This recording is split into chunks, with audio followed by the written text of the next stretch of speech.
말씀 보시겠습니다. 오늘 말씀은 요한계시록입니다. 요한계시록 성경 마지막에 있고 주보에도 있습니다. 주보 왼쪽 상단에 나와 있습니다. 22장 20절, 21절 두 절이기 때문에 한 목소리로 합독하도록 하시겠습니다. 이것들을 증언하신 이가 이르시되 내가 진실로 속히 오리라 하시거늘 아멘. 주 예수여 오시옵소서. 주 예수의 이름과 모든 자를 있을지어다. 아멘. 오늘은 신랑을 기다리는 마음이라는 제목으로 하나님 말씀을 나누도록 하겠습니다. 이번 주 주일부터 대간절입니다. 그래서 성탄절 전 이제 4주간을 대간절, 대림절을 하고 해서 전통적으로 촛불을 밝혔는데, 그래서 본당에서 촛불 밝힐 생각을 하고 있었는데 주중에 우리 교회에서 이제 죄송하다고 몇 번이나 얘기하면서 양해를 구했습니다. 그래서 이곳에서 얘기를 드리도록 되었습니다. 대간절은 대림절이라고 합니다. 예수님 오신 것을 기념하고 또 우리 주님이 다시 오시잖아요. 그래서 다시 오실 것을 기다리는 그런 우리 믿음과 신앙을 기리는 절기입니다. 그래서 이제 영어로는 어드벤트라고 하는데 라틴어 아드벤투스에서 유래했다고 합니다. 그래서 몸못을 향해서 접근하다 이런 얘기거든요. 그래서 이제 명칭적인 의미로는 다시 오시는 주님을 향해서 우리가 접근한다 이런 의미가 있는 것 같아요. 그래서 어드벤트는 예수님께 우리가 접근하는 그런 것을 기다리는 절기구나 생각하면 되는데, 사실 우리가 접근하기보다는 이제 주님이 오시는 거죠. 그래서 오신 주님을 이제 기다리는 거죠. 그래서 마음으로 우리가 주님께 다가갈 수 있겠죠. 예수님 어서 오시옵소서. 마라나타 이렇게 이제 신약성경 저자들은 이렇게 이제 기도를 했잖아요. 그래서 바라고 기도하고 간절히 기다릴 수 있죠. 또 동시에 내 삶을 우리 예수님께서 다스리도록 하는 것. 그래서 이제 하나님 나라가 그거잖아요. 바실레이아 투테오 해가지고 이제 하나님의 왕권, 그래서 하나님의 주권이, 하나님의 통치가 실현되는 게 이제 그게 하나님 나라거든요. 그래서 내 삶에서도 하나님 다스려 주세요. 하나님이 내 삶에서 왕 되주세요. 그래서 내가 있는 데서 하나님의 왕권이 수립되도록 하는 거지. 그게 이제 예수님을 기다리는 신앙이다 이렇게 말을 할 수가 있겠죠. 근데 성경에 기록되어 있는 큰 마지막 기도가 뭔지 아십니까? 성경에 기록된 큰 마지막 기도. 그게 바로 오늘 우리가 읽은 말씀입니다. 이게 성경의 제일 마지막 기도예요. 왜냐하면 요한계시록 22장에 있으니까 제일 마지막이죠. 근데 뭐라고 그럽니까? 여기 기도가 딱 짧게 나와서 예수님 이러잖아요. 이것들을 증언하시니가 이르시되 내가 진실로 속히 오리라 하니까 요한이 뭐라고 해요? 아멘. 주 예수여 오시옵소서. 이렇게 기도합니다. 그래서 아멘. 주 예수여 오시옵소서. 이게 바로 이제 성경에 기록되어 있는 제일 마지막 기도라고 할 수가 있죠. 근데 뉘앙스를 알면 좀 더 실감납니다. 20절에 예수님께서 요한아 내가 속히 올게 이렇게 말씀하시는데, 사도 요한이 그 말이 예수님 말이 끝나기도 전에, 예수님 말이 입술에서 떨어지기도 전에 그냥 바로 대답하는 거예요. 주님 빨리 오세요. 주님 빨리 오세요. 여러분 이 뉘앙스 아시겠죠? 이거는 누가 진짜 빨리 오기를 바랄 때 얘기하는 거죠. 누군가 빨리 온다고 했을 때 안 왔으면 하고 대답하는 것도 있거든요. 제가 대표적으로 군대에 있을 때 그 대대장님 검열 같은 게 이제 온다고 그러면 군대 갔다 오신 분들은 알겠지만 안 오셨으면 하잖아요. 행정반에서는 예, 충성 빨리 오십시오 하시면 실제적인 마음은 뭡니까? 좀 안 왔으면. 왜냐하면 오면은 막 부대가 뒤집어지니까 막 청소해야 되고 너무 힘든 거죠. 또 여성분들은 그런 것 같아요. 근데 요새는 또 안 그런 것 같아요. 근데 이제 우리 아내만 해도 우리 어머니, 그러니까 시어머니가 저기 사골국 좀 구워갖고 가마 이러면 이제 어서 오세요 하지만 이제 속으로는 아내에게 물어보진 않았지만 좀 늦게 오시면 좋겠다 이런 마음이 있겠죠. 그래서 이제 뉘앙스가 다르죠. 근데 요한의 대답은 이런 대답이 아닙니다. 요한은 진짜 정말 지금 예수님이 빨리 좀 오셨으면 하는 마음으로 대답을 한 거죠. 그래서 그렇구나. 우리가 이 땅을 살아가면서 진짜 이런 마음으로 기도를 할 수 있었으면 좋겠다 이런 생각이 들었어요. 예수님께 진짜 이렇게 기도를 할 수 있었으면 좋겠구나. 예수님 언제 오십니까? 주님 어서 오시옵소서 마라나타 이렇게 진짜 기도했으면 좋겠다 하는 생각을 해봤습니다. 근데 솔직히 이제 이런 생각 들잖아요. 2000년이 지났는데 오시는 건가? 그런 생각 들 때 있죠. 가끔씩은 정말 언제 오세요 주님? 언제 오시나요, 주님? 올해도 벌써 다 가는데요. 2022년도 벌써 갔는데요, 주님. 지금 2000년 지났는데 22년도 갑니다. 사람들이 점점 예수님 안 기다려요. 그리고 예수님 다시 오는 거에 대해서도 별로 관심이 없어집니다, 요즘 세상에. 근데 주님 왜 안 오십니까? 이제 이런 마음이 들 때가 있죠. 저는요, 제가 어렸을 때 제가 군대 가기 전에 예수님 오실 줄 알았어요. 왜냐하면 군대 가기가 너무 싫었어가지고. 내가 군대 갈 날이 과연 올까? 근데 군대 가더라고요. 그리고 저도 어렸을 때 제가 결혼하기 전에 예수님 오실 줄 알았어요. 왜냐하면 제가 결혼하고 아빠가 된다는 걸 상상을 못했거든요. 그만큼 너무나 미래에 어른이 된다는 것은 도대체 뭘까? 뭐 이런 생각을 갖고 있어요. 근데 이제 생각해보니까 군대도 갔다 왔고 결혼도 하고 아이 아빠도 되고 나니까 주님도 언젠가 오시겠구나 이런 생각이 들긴 합니다. 주님도 언젠가 오시겠구나. 들긴 하면 안 되죠.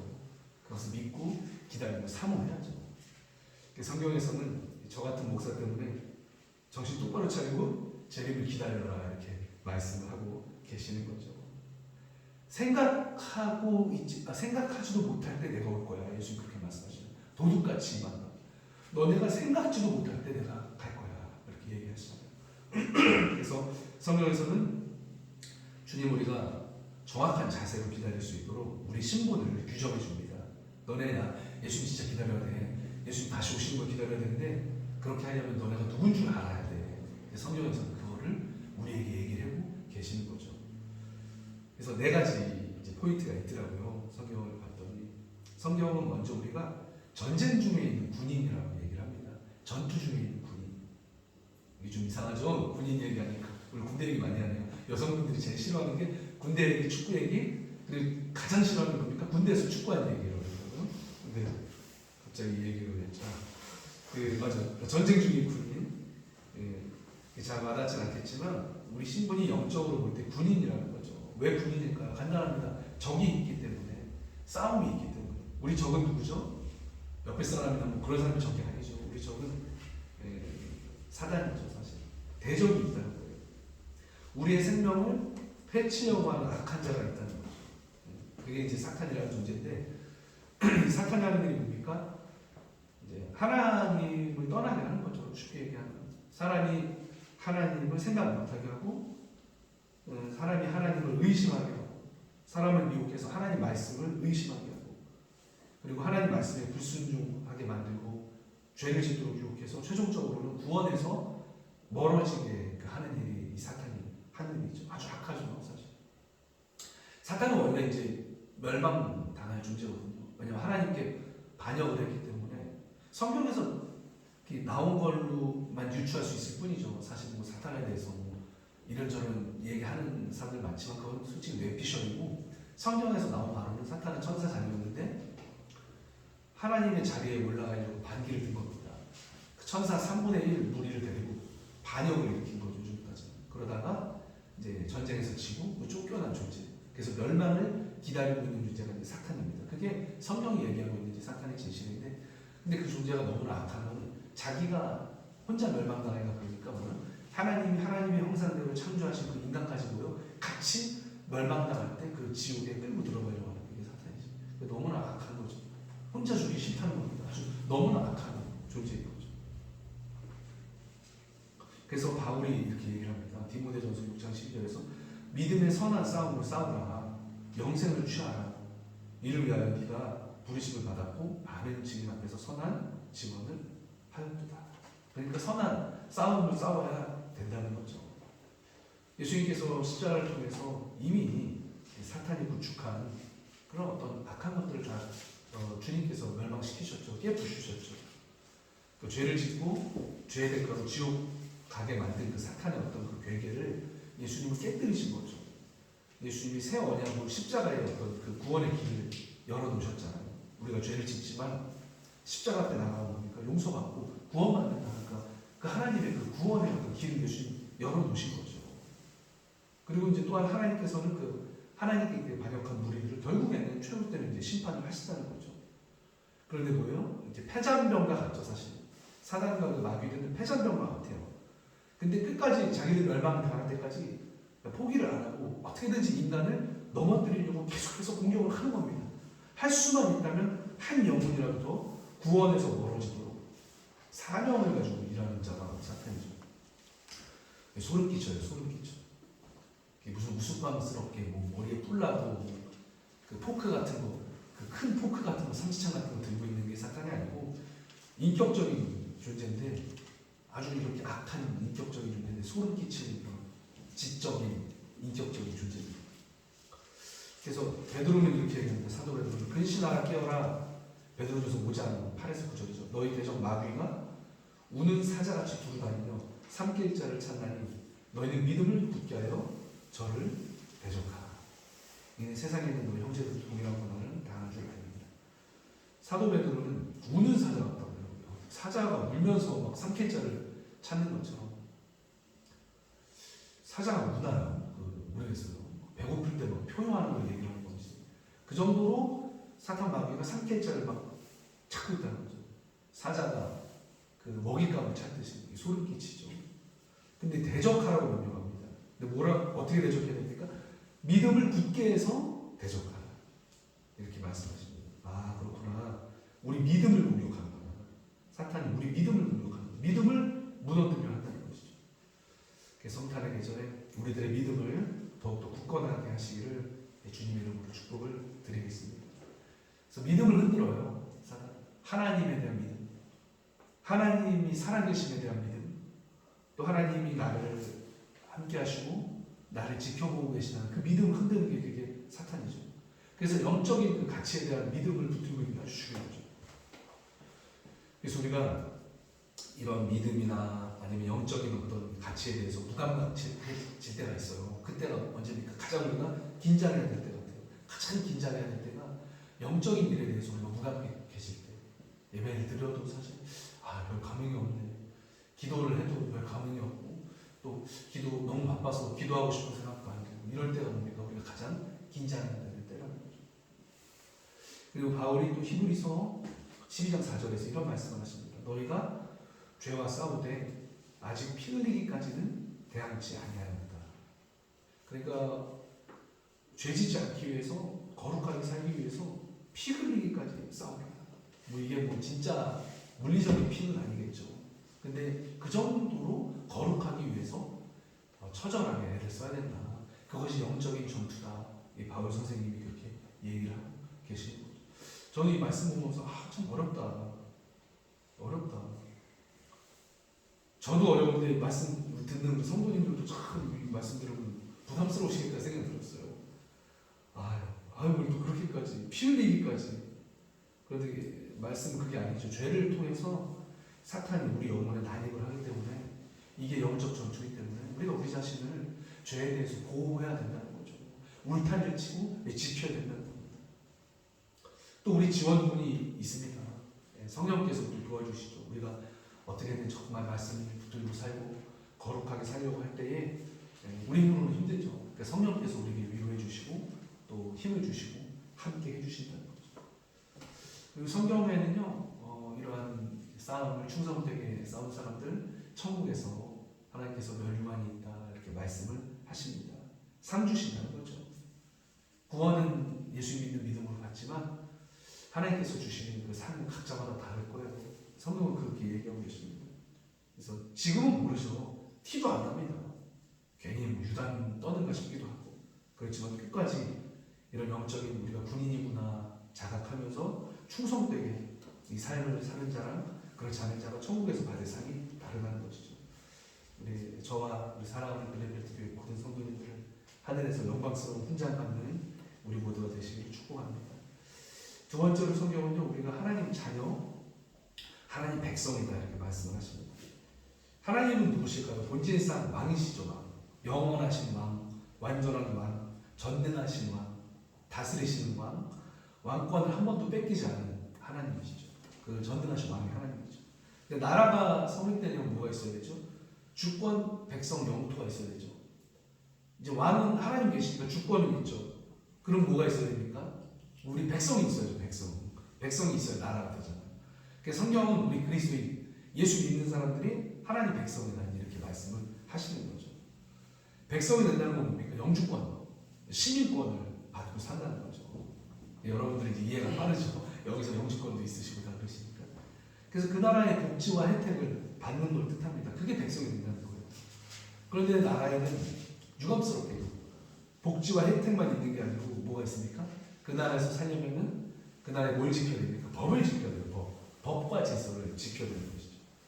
그래서 우리도 대한민국 국민이지만 지금은 독일에서 살기 때문에 독일의 뭡니까? 법을 지켜야죠. 운전할 때 한국에 있는 도로교통법으로 운전하면 안 되죠. 네, 독일법으로 운전해야 되는 거죠. 마찬가지로 우리가 하나님의 백성이라는 건 뭡니까? 하나님의 법에 의해서 우리가 살아가야 되는 그런 하나님 나라의 백성들인지 이 얘기죠. 그래서 우리에게는 말씀이 있죠. 이 성경 말씀이 우리 주님 주신 법이죠. 우리가 예수 그리스도라고 얘기를 하는데요. 그리스도라는 말 자체가 이제 기름 부음 받은 자. 쉽게 얘기하면은 예수님이 내 주인이십니다. 예수님이 내 구원자입니다. 예수님이 내 왕입니다. 이렇게 고백을 하는 겁니다. 그래서 예수님이 나의 왕이다 이렇게 고백하는 게 예수 그리스도라는 말이에요. 이 신약 성경이 쓰여진 당시에는요, 로마 황제가 이 세상의 왕이자 주인이었어요. 그래서 로마 황제는요, 예수님을 믿는 그 교회가 되게 하찮아 보였어요. 왜요? 로마 제국이 얼마나 화려합니까? 얼마나 강력했습니까? 또 얼마나 부유했습니까? 그 로마 제국을 구축하고 다스리는 게 누굽니까? 로마 황제잖아요. 그러니까 로마 황제가 볼 때는 자기가 왕처럼 보이는 거예요. 자기가 온 세상의 주인처럼 보이는 겁니다. 근데 그리스도인들은 뭐라고 그래요? 예수님이 세상의 주인이라고 하잖아요. 그러니까 얼마나 하찮았을까요? 로마 황제가 보기에. 얼마나 초라해 보였을까요? 그들이 믿는 예수도 뭐예요? 십자가 지고 처형당한 보잘것없는 초라한 유대인이잖아요. 근데 그를 믿고 따르면서 그를 왕이라고 고백하는 거죠. 그래서 못마땅했을까요? 모진 핍박을 합니다. 왜 그렇게 모진 핍박을 하는지 모르겠어요. 콜로세움 같은 데 넣고 사자를 풀어서 죽이기도 하고 검투사한테 죽이기도 하고 또 화형시키기도 하고 참 희한하죠. 교회가 뭐 로마 제국한테 반역을 일으킨 것도 아니고 사회에 무슨 무리를 일으킨 것도 아니고 그냥 단지 예수님을 마음속에서 주님으로 믿고 고백하고 그랬을 뿐인데 이렇게 핍박할 이유가 되나 제가 생각이 되더라고요. 근데 초대교회 사람들은 진짜 많이 핍박받았거든요. 진짜 피로 교회를 세웠거든요. 우리 선조들이. 그래서 왜 그렇게 핍박을 했나? 사단이 하는 일이죠. 사실 사탄이 세상의 어떤 권세를 장악해서 하는 일이죠.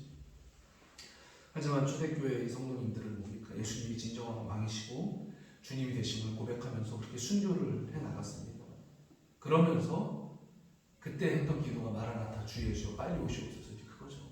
그러니까 주님 빨리 좀 와주세요. 이런 기도가 나오는 거죠. 저절로. 우리가 정말로 하나님 법을 지키면서 천국 백성으로 살 때 우리가 주님을 기다릴 수 있습니다. 그렇게 주님을 기다리는 우리 하나님 백성 되었으면 좋겠습니다. 세 번째 이미지는 성경에 나오는 우리를 볼 때 나그네라고 말씀하십니다. 나그네. 본향을 사모하는 거예요. 나그네죠. 나그네는 여행하는 사람이죠. 그래서 진짜 고향이 저기 멀리 있고 고향을 떠나서 어딘가 이제 움직이는데 정처 없이 움직이는 걸 나그네라고 하죠. 성경은 우리 모두가 나그네라 말씀하십니다. 본향은 하늘에 있는 것이죠. 그래서 나그네의 특징이 어떻습니까? 잠시 머무는 곳에 모든 것을 바치진 않아요. 어차피 놓고 가야 되니까. 그래서 잠시 머무는 곳은 그냥 머무는 곳이고 진짜 집은 따로 있는 거예요. 그러니까 우리 그리스도인들이 그렇다는 거죠. 이 땅에서 사는 것은 물론 하나님이 허락하신 삶이고 정말로 소중한 삶이지만 실질적인 뭐예요? 우리가 영원히 구할 것은 저 본향 하늘에 있다는 거죠. 그래서 이 나그네 의식을 늘 지니고 살라고 하는 것이죠. 영원을 추구해라 말씀하시죠. 하나님이 영원하시다는 거죠. 복음이 영원하고 그래서 우리의 또 영원한 영적인 생명이 영원하죠. 그래서 잠시 없어질 세상의 그 시들 없어질 것들을 사모하지 말고 영원한 것들을 영원한 가치를 사모해라. 그게 성경이 우리 그리스도인들에게 요구하고 계시는 말씀입니다. 요즘에 세상이 추구하는 거 보면요 영원한 것들이 아니죠. 시대가 지날수록 더 그런 것 같아요. 너무나 요즘은 물질적인 가치 또 오래가는 것보다 여러분 뭐 유튜브 봐도 그렇고 뭐 세대 자체가 보면 쾌락을 되게 추구하는 것 같아요. 요즘 세상 짧게 쾌락을 가져다 주는 막 그런 가치들 같은 거를 너무나 세상이 추구하게 되는 것 같습니다. 그래서 사도 요한이 2000년 전에 벌써 간파를 했어요. 그래서 이런 말씀을 하십니다. 요한일서 2장인데요. 제가 읽어드릴게요. 이 세상이나 세상에 있는 것들을 사랑하지 말라. 누구든지 세상을 사랑하면 아버지의 사랑이 그 속에 있지 아니하니 이는 세상에 있는 모든 것이 육신의 정욕, 안목의 정욕, 이생의 자랑이니 다 아버지께로 쫓아온 것이 아니고 세상으로 쫓아온 것이다. 이 세상도 그 정욕도 지나가되 오직 하나님의 뜻을 행하는 이는 영원히 거하리라. 아멘. 저와 여러분은 영원히 거하게 된 줄 믿습니다. 우리가 하나님의 뜻을 행하려고 붙잡고 그러잖아요. 그래서 예배도 드리고.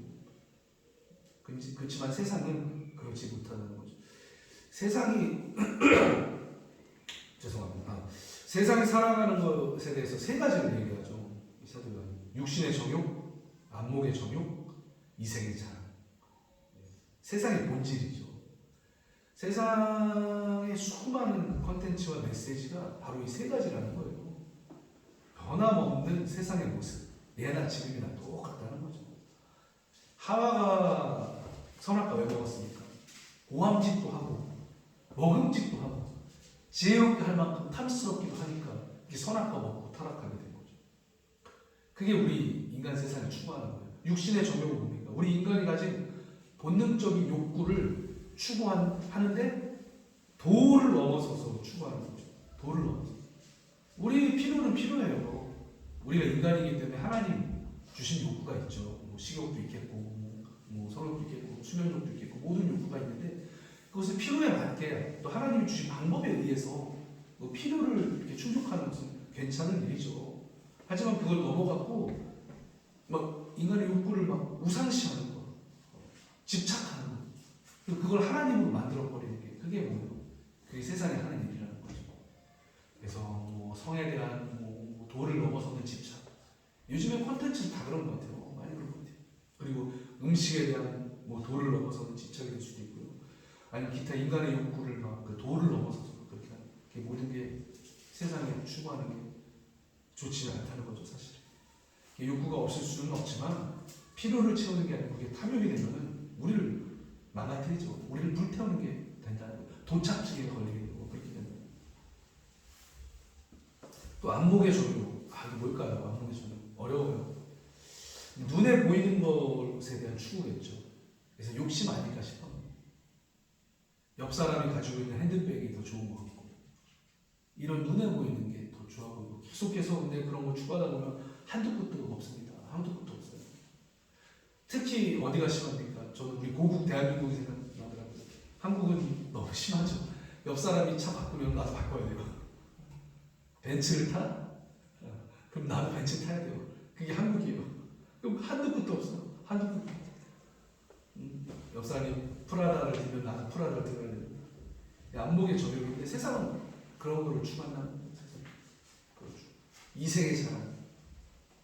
어거스틴은 이생의 자랑을 사람들이 자기를 두려워하고 어떻게 이제 높여주고 막 사랑해주기를 원하는 욕구 이렇게 있습니다. 그러니까 권력욕이라고 할 수 있죠. 권력욕. 이런 것 세상이 추구하는 게 이런 것들이라는 거예요. 육신의 정욕과 또 이생의 자랑과 또 권력에 대한 어떤 그 욕구와 그런 게 다 세상을 사랑하는 거라는 거죠. 근데 성경은 우리가 나그네이기 때문에 이렇게 세상에 속한 것들보다 영원한 저 세계를 바라보라. 본향인 천국인 하나님을 바라봐라. 이렇게 명령하고 계시는 것이죠. 그래서 그런 저와 여러분 되시기를 축복합니다. 저도 참 어려워요. 그렇게 되기를 소원하는 거죠. 마지막으로 오늘 말씀의 제목인데 성경은 우리의 이미지를 신랑을 기다리는 신부다 얘기하고 있습니다. 혼인잔치 비유 예수님이 얘기해 주시잖아요. 혼인잔치 비유. 오늘 설교 제목이죠. 성경을 보는 그리스도인들은 예수님이랑 약혼한 신부예요. 결혼 날짜를 잡아놓은 겁니다. 우리가 이스라엘의 결혼 풍습은요, 일단 약혼을 하고요, 신랑이 1년 정도 준비한대요. 뭘 준비하냐면 살집을 신부 데리고 가서 살집을 1년 동안 꾸민다고 합니다. 그리고 때가 되면 와갖고 신부 이렇게 데리고 와갖고 신을 올리고 그 신방으로 같이 들어간대요. 잘 꾸며놓고 얼마나 최선을 다할까요? 근데 재밌는 게 뭐냐면 구체적인 결혼 날짜 아무도 모른답니다. 신랑 아버지만 합니다. 그러니까 신랑 아버지가 봤을 때 신부 데리고 와서 그 집이 리모델링을 살 정도 됐다고 판단을 해야 보낸단 말이에요. 그러니까 예수님 비유가 딱 맞아요. 예수 모실 때 아무도 모른다고 그랬잖아요. 누구만 아신다고? 하나님만 아신다고 그랬잖아요. 신부된 우리들을 신랑 대신 예수님 데리러 오는데 그날은 언제인지 모르는 거예요. 하나님이 보셨을 때 준비됐다 그러면 이제 이스라엘 풍습이 이제 그랬다는 거죠. 이제 그런 어떤 예수님 비유의 그 유사성을 찾아볼 수 있었습니다. 이때 정혼한 신부가 신랑을 얼마나 기다릴까요? 얼마나 기다릴까요? 얼른 준비 끝내고 와서 좀 혼인을 치를 날짜를 기다리지 않겠습니까? 그 신부 힘들거든요, 사실. 신부 준비하는 게 얼마나 힘들어요.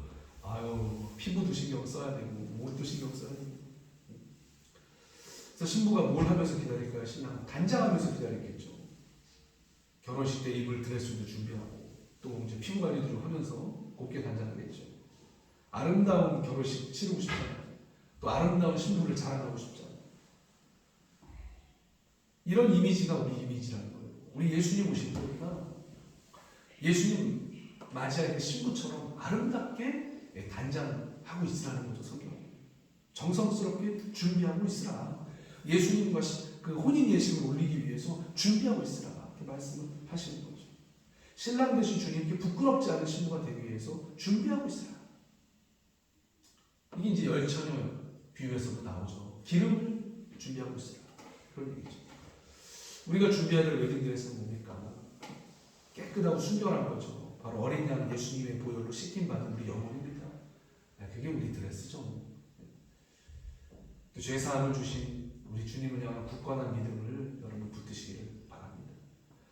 우리가 받아야 될 피관리는 뭘까 생각해봤더니 성품이더라고요. 성품. 거룩하고 주님이 원하시는 성품으로 우리 자신을 관리하고 있어야 되는 거죠. 그래야 이제 신랑 되신 주님이 올 때, 야, 참 너의 성품이 곱구나 이렇게 말씀을 하시겠죠. 그래서 우리의 진짜 살 집은 하늘집에 있는 거겠죠. 물론 이 땅에서도 집이 있지만, 그래서 주님 오셔서 우리를 데려가실 그곳에 정말 우리의 처소가 있습니다. 그래서 현실에 가지고 있는 것 물론 감사하죠. 감사함으로 사용해야 되고 또 주님 주신 것이니까요. 또 없는 것은 구하면 됩니다. 근데 그것에 목숨은 걸지 않았으면 합니다. 우리 영혼이 가장 소중하니까. 물질적인 가치 이상이죠, 우리 영혼이. 그래서 현실에 있는 것들 만족하고 우리가 살아가고 또 필요한 것을 충분하되 우리의 진짜 본향은 하늘에 있구나. 그래서 딱 그냥 그 정도 가치만 부여하시고 조금 느슨하게 이 땅의 것을 붙잡고 저 하늘에 있는 것을 꼭 붙잡는 저와 여러분 되기를 축복합니다.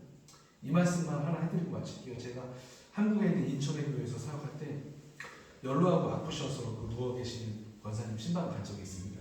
여든이 벌써 훌쩍 넘으셨던 그분이에요. 그래서 가서 이제 말씀도 나누고 또 말씀도 전하고 중보기도도 해드리고 이제 나오려고 하는데 권사님이 이런 말씀을 하시더라고요. 제가 깜짝 놀랐어요. 목사님, 뭐로 불러도 이 세상이 더 낫지 않아요? 개똥밭에 불러도 이 생이 더 낫지 않습니까? 또 이러시는 거예요. 제가 그 말 듣고 깜짝 놀랐어요. 깜짝 놀랐어요. 곰곰이 생각해 봤어요. 진짜인가? 정말 뭐 개똥밭에 불러도 이 땅이 더 나은 건가? 아니겠죠. 우리는 그렇게 생각하면 안 되겠죠. 물론 우리가 이 세상에 살 때 나에게 생명과 삶을 주시고 그 하나님을 경배하고 또 내 삶을 사랑하고 가꿔서 잘 살아야 되는 건 맞습니다. 그런데 왜 우리 본향은 하늘에 있는 거죠. 동시에 우리가 나그네 의식 신랑을 기다리는 신부처럼 살아야죠. 우리가 정말 뭐 개똥밭에 불러도 이 생이 낫다. 이러한 그거는 세상이 가진 의식이잖아요. 그런 의식과 똑같이 살아서는 그건 참 안타까운 것일 거라는 거죠. 그래서 그게 우리가 가지고 있는 나그네 의식과 그 본향을 향한 의식이 세상 사람들과 우리들이 다른 이유입니다. 말씀을 마칩니다. 대간절의 계절 다시 오신 우리 주님을 기다리는 저와 여러분 됐으면 좋겠습니다. 군사로서 또 하나님 백성으로서 또 천국의 고향이 있는 나그네로서 또 주님의 신부로서 주님을 맞이할 것을 준비하면서 기다리는 저와 여러분 우리 모든 빌랙벨트 교회가 되시기를 주님의 이름으로 축복을 드리겠습니다. 같이 기도하겠습니다. 하나님, 주님을 기다리는 믿음을 주시옵소서. 주님, 세상은 너무 변해가고 예수님을 잊어가는데 하나님, 우리가 가지고 있는 이 믿음을 지키는 것이 참으로 어쩔 때는 힘들 때도 있고 또 세상 사람들이 우습게 볼 때도 있고 우습게 생각될 때도 있지만 그렇지 않습니다. 주님은 정말 왕이시고 이 땅에 다시 오실 것입니다. 하나님 그날을 기다리면서 하나님 우리가 주님의 오심을 붙들고 살아갈 수 있는 믿음 허락하여 주시옵소서. 우리 이 시간 함께 합심으로 잠시 기도하겠습니다. 하나님 감사합니다. 신랑 되신 주님 오실 것 기다리는 우리에게 해주세요. 하나님 주님 우리는 천국 본향을 사모합니다. 나그네 인생입니다. 하나님 길어야 하나님 100년 인생 살지만 우리의 본향이 영원한 곳 저 천국에 있습니다. 그곳에서 영원히 우리가 영원토록 주님과 살 것을 고대합니다. 하나님 그것을 바라볼 수 있는 우리에게 믿음을 더하여 주시옵소서. 하나님 또한 말씀은 우리 대적 마귀가 오는 사자처럼 삼킬 자를 두루잡고 돌아간다고 말씀하십니다. 주님 우리가 영적인 하나님 영적으로 정신을 바짝 차리고 살게 해주세요. 하나님 아버지의 거룩하게 살기를 붙잡아 주시고 주님 앞에서 살아갈 수 있는 하나님 우리에게 믿음을 더하여 주시옵소서. 신앙 되신 우리 주님 만나서 혼인잔치 참여할 수 있는 소망을 주시옵소서. 하나님 백성을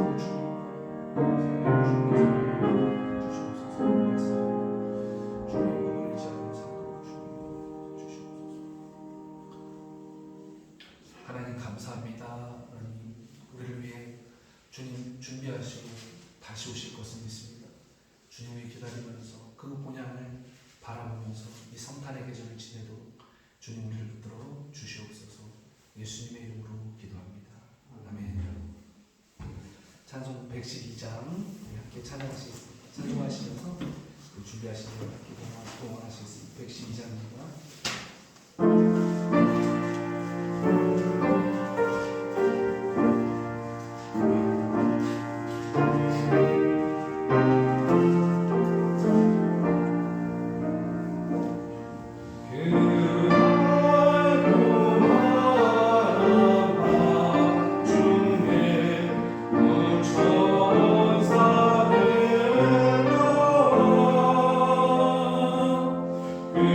그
추후 공지를 드리겠습니다.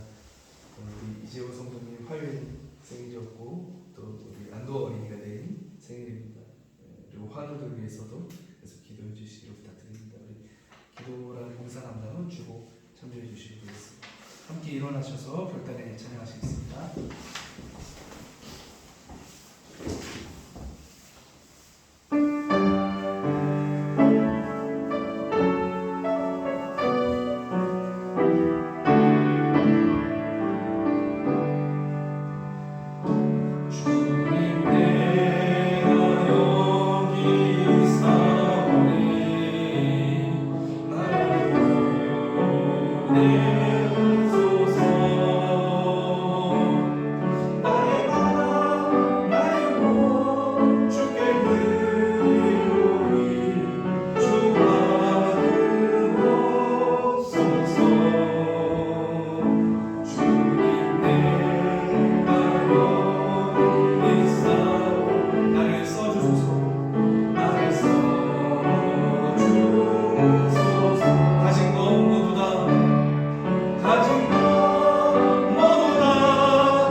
하나님 감사합니다. 우리에게 주신 모든 것이 주님의 은혜입니다. 주님, 그러한 우리 믿음의 고백으로 정성스럽게 우리의 예물을 구별해서 주님 손에 바칩니다. 주님 이 예물 흠양하시고 주님 받아주시옵소서. 또 이 예물에 주님 축사하셔서 5,000명을 먹이고 12광주리가 나온 것처럼 주님 이 귀한 예물이 하나님의 교회를 세우고 하나님의 나라를 앞당기는 귀한 일에 쓰임받도록 주님께서 복 주시고 축사하여 주시옵소서. 드린 손길들을 기억하셔서 하나님 꾸어줄지언정 꼬임받지 않는 그러한 귀한 하나님 인생 살 수 있도록 하나님께서 그들의 인생을 책임져 주시옵소서. 지금은 우리 주 예수 그리스도의 은혜와 하나님 아버지의 극진하신 사랑하심과 성령님의 감화, 감동, 교통하심이 신랑 되신 주님 올 것을 기다리며 신부로서 자신을 단장할 것을 다짐하는 사랑하는 우리 모든 블랙벨트 교회 성도들 머리 위에 지금 또 영원까지 함께 하시기를 간절히 축원하옵나이다. 아멘.